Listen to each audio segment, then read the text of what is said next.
교회사 콘서트 두 번째 강의를 진행하겠습니다. 서기 196년에 테르툴리아누스는 변증이라는 논문을 썼습니다. 이 논문은 법률가였던 그가 박해를 받고 있는 그리스도인들을 법적으로 변호하는 내용으로 이루어져 있습니다. 이 논문에서 테르툴리아누스는 순교자의 피가 교회의 씨앗이다라고 말했습니다. 2세기 중엽에 북아프리카에서 이교도의 부모에게서 태어난 테르툴리아누스는 서기 190년경에 그리스도교로 개종한 인물이었습니다. 그가 성장하던 시기는 로마의 5현제 중에 마지막 황제였던 마르쿠스 아우렐리우스가 통치하던 시대였습니다. 스토아 철학자이기도 했던 아우렐리우스 황제는 그리스도인들을 박해한 인물이었죠. 현명한 황제였던 그가 그리스도교를 박해했던 이유는 무엇이었을까요?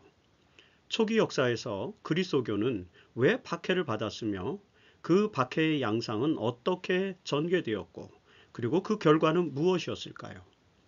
교회사 이야기 두 번째 편은 바로 이 기독교 박해의 역사를 다루게 됩니다. 그리스도인 박해의 초기 역사는 네로 황제 시대로 거슬러 올라갑니다. 서기 54년에 17살의 나이로 황제에 오른 네로는 그의 치세 초기에는 스승이었던 세네카의 도움을 받아서 선정을 베풀어서 인기 있는 황제가 되었습니다.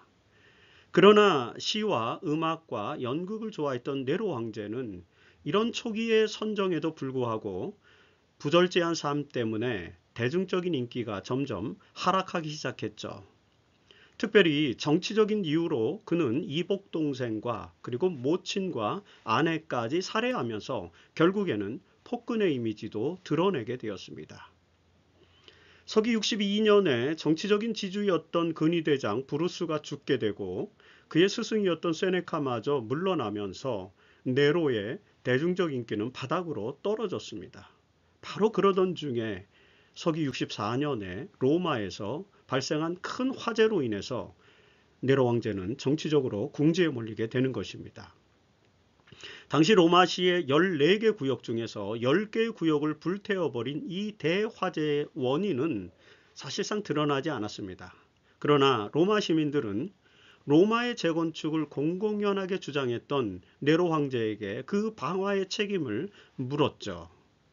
로마의 역사가 타키투스는 네로가 로마시를 불태웠다고 기록했지만 사실 그때 네로 황제는 안티움 별장에서 여름 휴가를 보내고 있었습니다.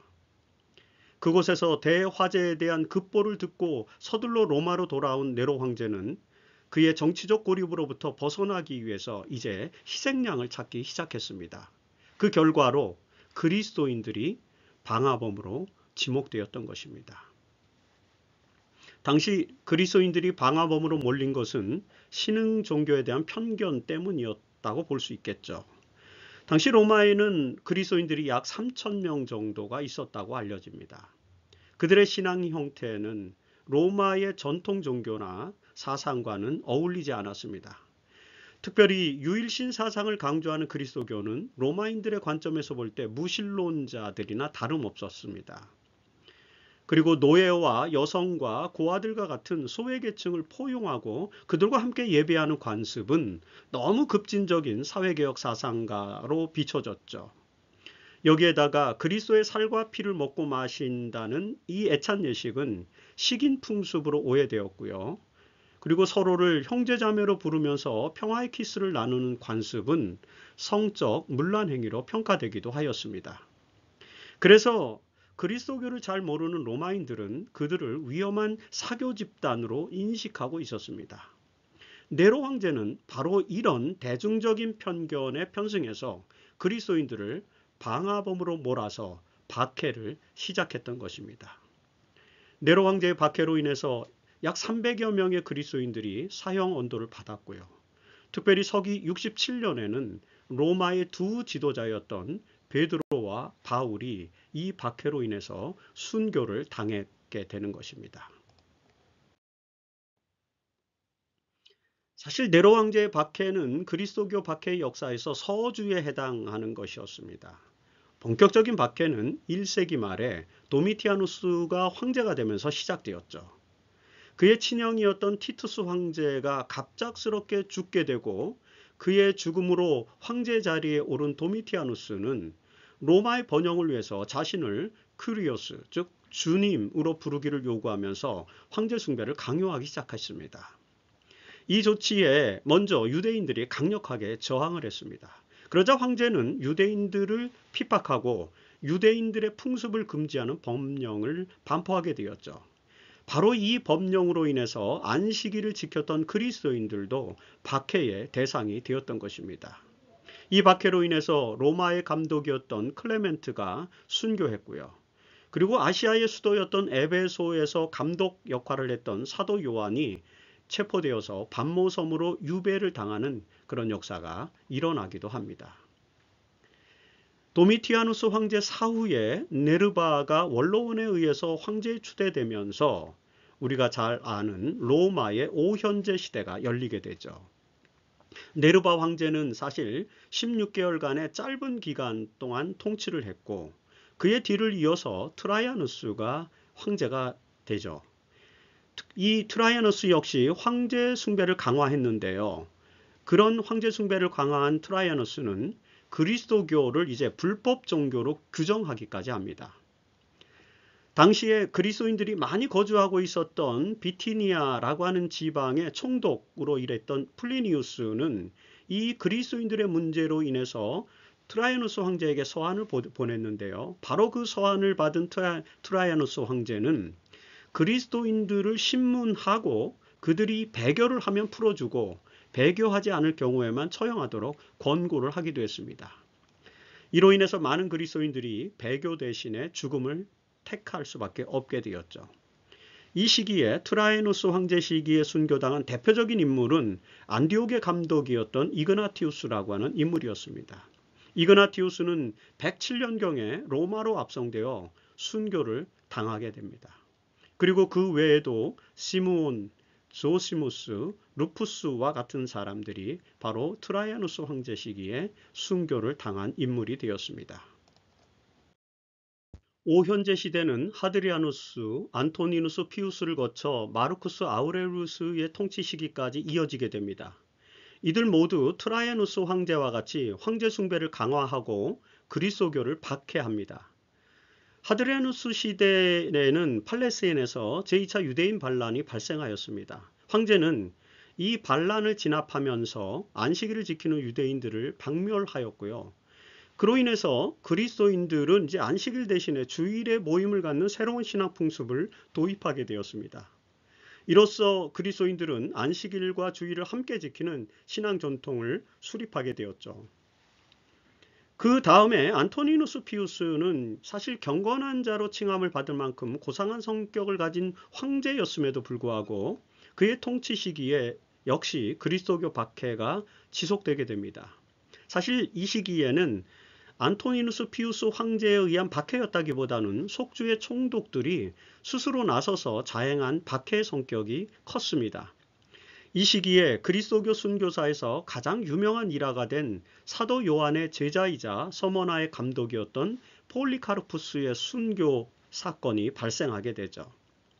우리가 지금 읽을 수 있는 폴리카르푸스 순교록에 보면 폴리카르푸스 감독은 86세에 서머나의 경기장에 설치된 화형대 위에 서서 나를 구원하신 나의 왕을 모독할 수 없소 라고 고백하고 화형당했다라고 그렇게 알려져 있습니다.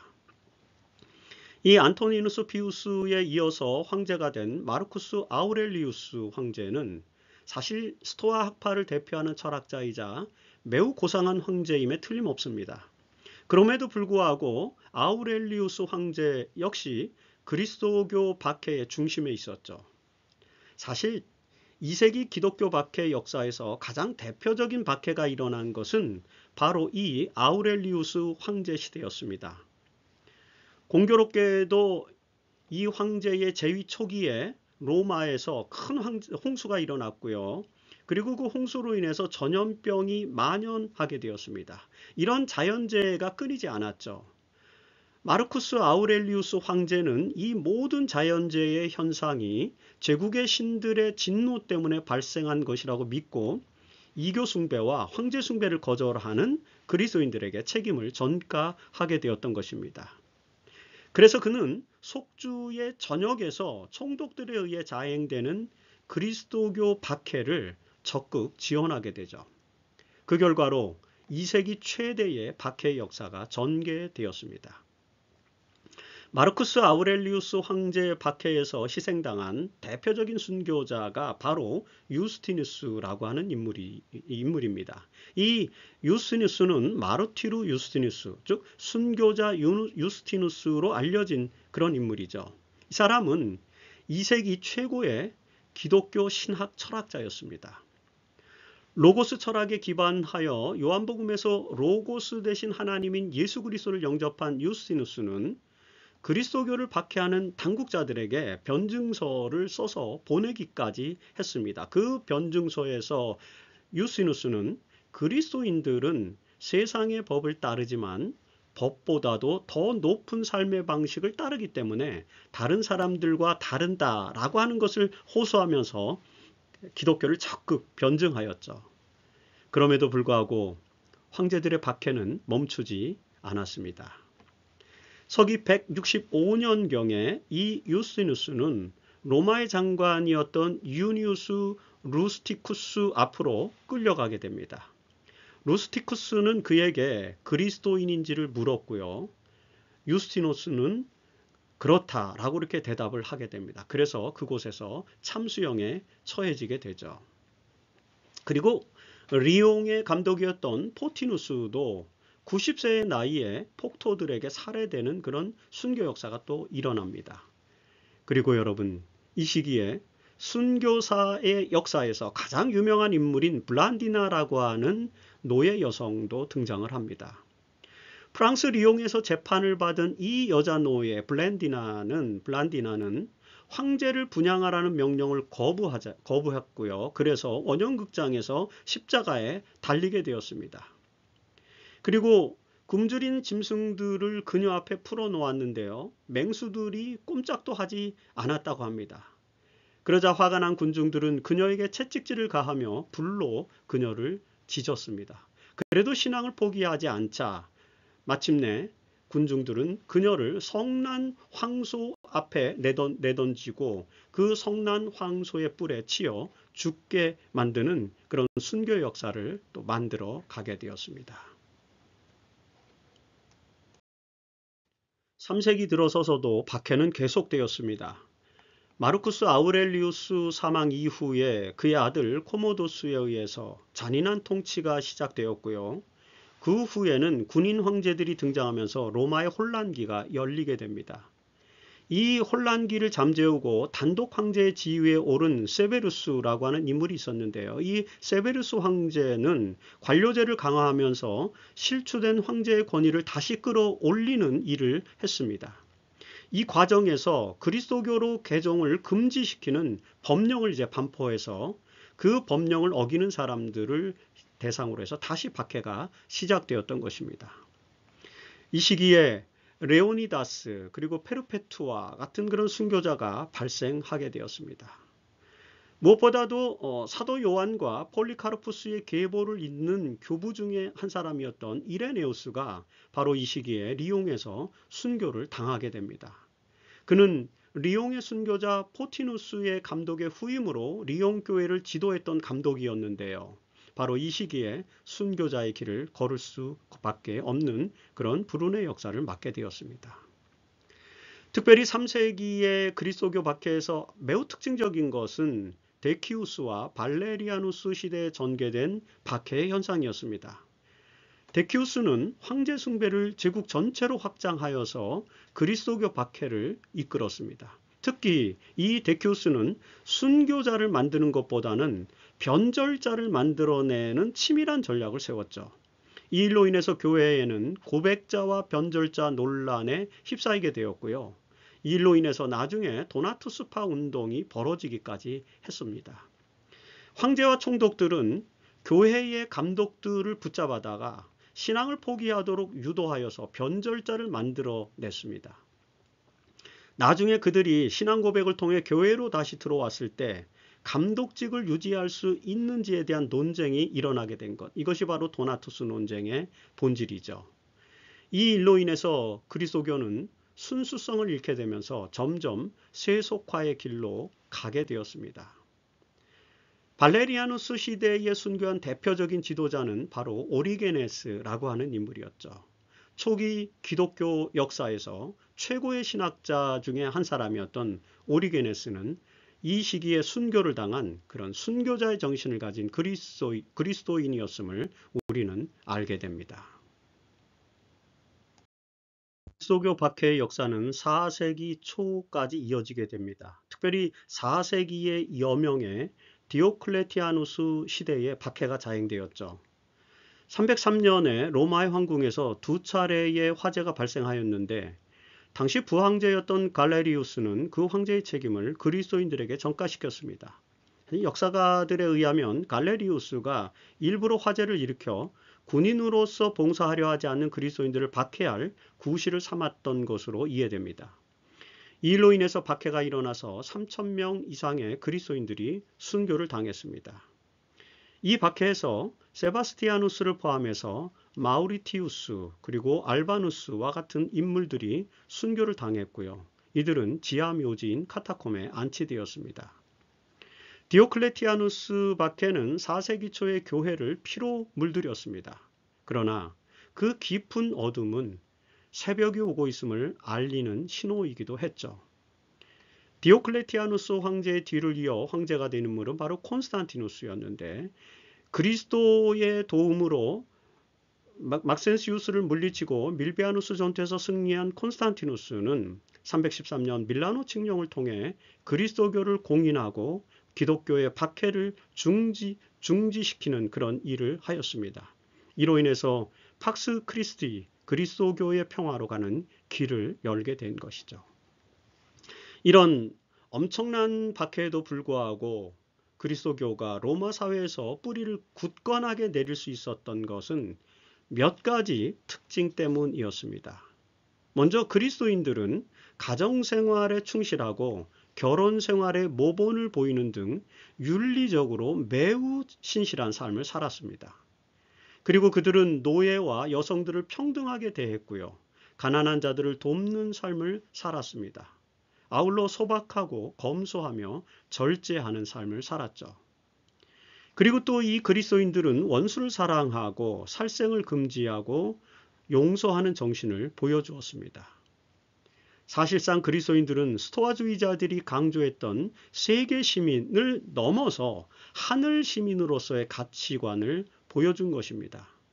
그래서 그리스도인들은 이 세상을 살았지만 하늘나라의 시민이었다라고 그들 스스로 고백할 정도가 되었습니다. 바로 이런 신앙생활과 가치관 때문에 많은 사람들이 그리스도인이 되었고 그리고 그들은 순교의 길에서도 주저하지 않았던 것입니다. 그리스도교의 위대성은 바로 이런 실천적인 삶에서 드러나는 것이라고 우리는 이해할 수 있습니다. 팍스 로마나 시대의 오랜 박해에도 불구하고 로마 제국 내에서 뿌리를 내린 그리스도교는 이제 팍스 크리스티, 그리스도교의 평화 시대를 예비하게 되었습니다. 그 역사적 과정을 이해하기 전에 먼저 우리는 초기 그리스도교의 체계와 전통에 대해서 이해할 필요가 있습니다. 이 내용은 3강에서 계속될 것입니다.